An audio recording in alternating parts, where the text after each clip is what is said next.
Okay, and now we reach the cover story, the main pages of the issue. Okay, every issue has this thing, the cover story, where you are focusing on a subject that all the team of the magazine is focusing on the same.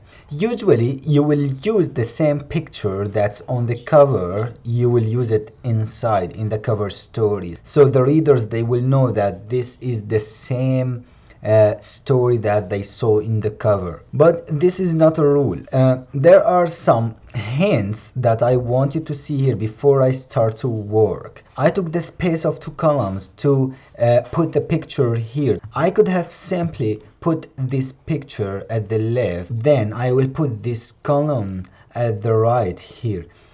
So you see, it's nice, but it's not perfect. This is what we are working on in this course. I'm not trying to make a beautiful design. I'm trying to make the best design that you can achieve, to see how I am trying to locate everything in the right way. So this is not a problem. If you put this image like this and the column here, it's fine, it's totally fine. But for me, I don't prefer this. I always like to make the page more interesting, especially that we are working on something called the double spread.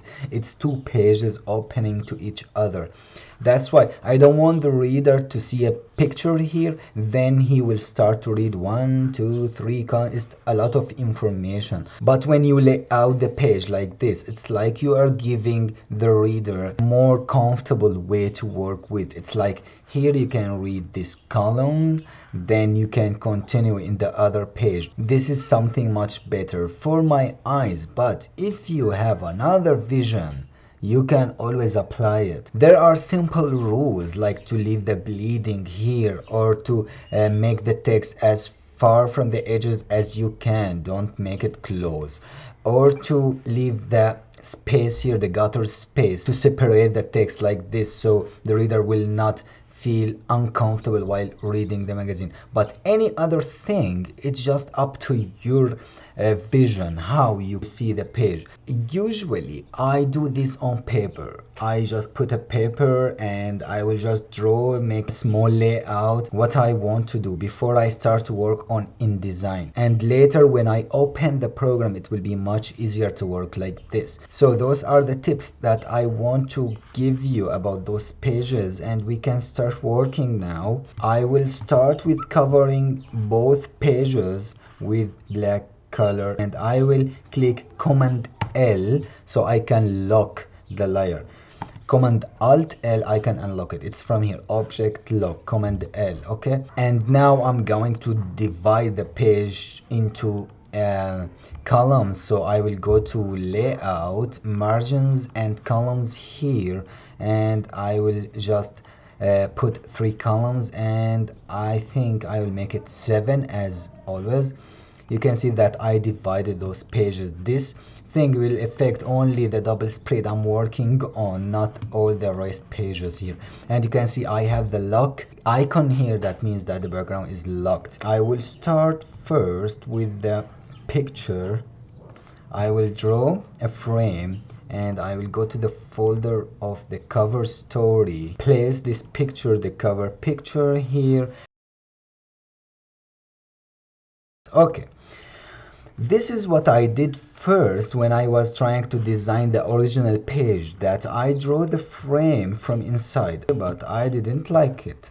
That's why I increased the frame to reach the edges of the page. You can see his ears are mostly touching the edges, so I'm not comfortable with this. So I will just take the frame and then I will center it again like this. Maybe also I will shrink it down even more and I will go up. Okay, and you can see that I was left with very huge space of black. That's why I will fill it with the name. But if you go closer, you can see that this black of the picture is different from the black of the background. That's why I will choose the feathering tool. I will just like this, and you can see that InDesign will smartly merge the 2 pictures. I will go to the top and I will copy the logo so I can have the same style, and then I will ungroup it, object ungroup. Now so I will write golden glove, and here I will write Manuel Neuer.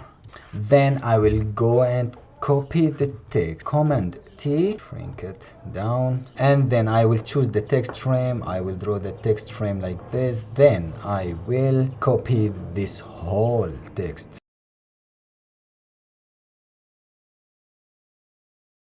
Okay, now I can see that this text is touching the picture, though this is not what I want. So I have two options: either I will shrink the frame like this and I will recenter it, or I can just take this back, but it's too small. You don't want the reader to read 3 words then go again to a new line. You don't want him to do this, so it's little better to leave it wider. Again, when I started to design this page, and you can see here that I took it down a little, the frame, the text frame.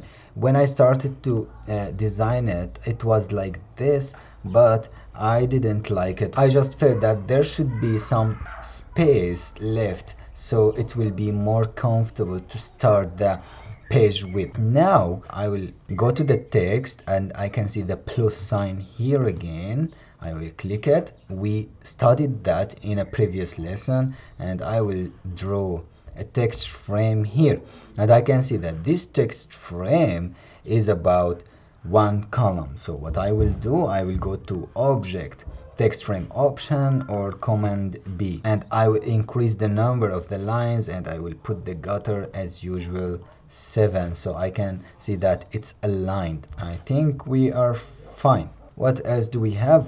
We want to make this table. So for the table, I will make another lesson. You can just move to the other lesson because I want you to concentrate more, because tables are so important in design. Okay, so stay tuned and let's move to the next part of this lesson.